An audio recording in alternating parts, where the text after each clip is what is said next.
Okay, welcome back to another video. Grab a cup of coffee. Today we're going to talk about the dividend aspect of my portfolio. And something I'd like to do on this channel is just make consistent updates on dividends, just as I do with me selling puts and calls on the side for some extra income. I do that weekly, or at least I try to. I would like to do the same, but with the dividend aspect of my holdings. And one of the reasons I want to do that is I want to hold myself accountable. One of the goals I wrote down at the beginning of the year was to be projected to make $4,000 a year in dividends. It's pretty lofty. It's a pretty high goal. I don't know if I'll get to that exactly, but if I can get near it, I think that would be great. And if you like this kind of content, please consider subscribing. You never know what we're going to talk about on this channel. Last video, we talked about AMC diluting its shareholders, so it just goes to show you never know. And before I went to make this video, I was looking for a video and I couldn't end up finding it. So maybe I'll find it and put it in a future video. I thought it was interesting.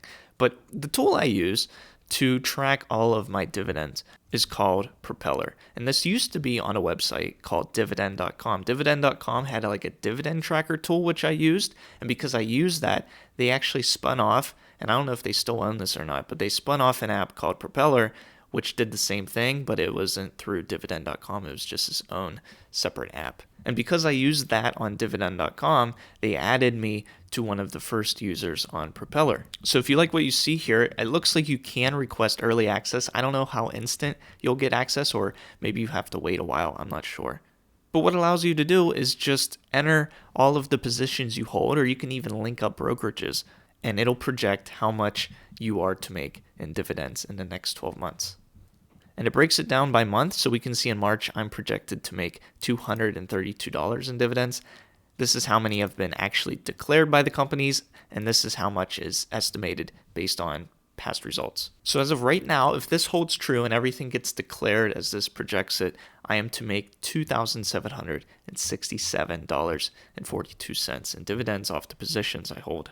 And they even tell me what my next upcoming dividend payer is. In this case, it's Arbor Realty Trust. This is a REIT. And this was one of the first dividend stocks I bought a while ago. Back when I used to buy more risky, high yield dividend stocks, I've kind of pivoted from that because I've learned that, I think either really solid companies or ETFs are the way to go. And if we look at my portfolio, and I just sort here by percentage of portfolio, here are my top holdings.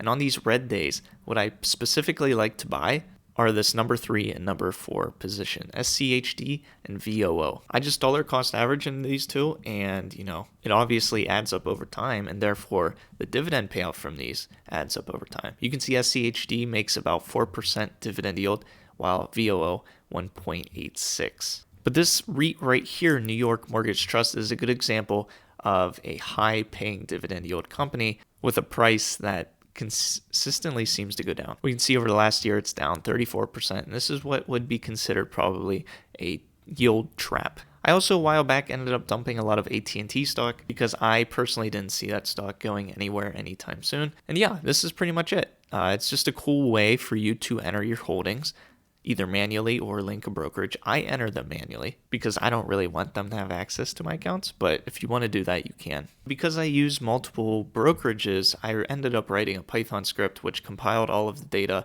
and told me how much of each share I hold. That way I don't have to add them up manually that way. And that's pretty much it. I hope to get to 4,000, like I said. By the end of the year, we'll see with updates and stuff how that comes along. But I just thought I'd share this with you in case you're looking for a tool to keep track of dividends. There might be another one out there that's already in release that's not beta, that you don't have to wait on a wait list for, but this personally is what I use. That's all for this one. Thanks so much for watching, and I hope to see you in a future video.